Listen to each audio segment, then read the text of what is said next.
పోలీసులకి అదిగానా సిగ్గు శరం ఉందా అన్న? ఎందుకు రెడ్లను అరెస్ట్ చేయట్లేదన్నా? ఎందుకు అరెస్ట్ చేయట్లేదన్నా? మీరు ఒక డిఎస్పీ పోలీసు హోదాలో ఉండి వాళ్ళను పాపం చంపి ఆరోలను కొట్టి ఇంతమందిని కొట్టినా వాళ్ళని రెడ్లను ఎందుకు తీసుకొచ్చి అరెస్ట్ చేయట్లేదన్నా? రీజన్ ఏంటి? ఎవరు నెత్తురు కూడా తింటారో నాకు అర్థం కావట్లే. ఎందుకు అరెస్ట్ చేయట్లేదు? కారణం ఏంటి?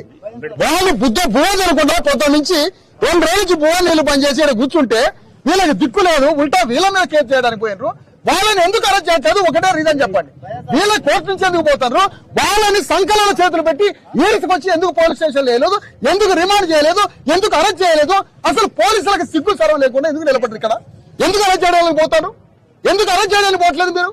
వాళ్ళని ఎందుకు అరెస్ట్ చేయలేకపోతున్నారు? మీ మీద ఒత్తిడి ఏంటి? అసలు కారణం ఏంటి? అసలు ఇంత బాహాటంగా, ఇంత దుర్మార్గమా? మీకు కుటుంబాలు లేవన్నా? మీకు భార్య పిల్లలు లేవన్నా? పిల్ల 2 నెలల పాపం చంపినరు. ఆ రెడ్లను అరెస్ట్ చేయకుంటే ఈ యూనిఫామ్ ఎందుకు బ్రదర్ మీది?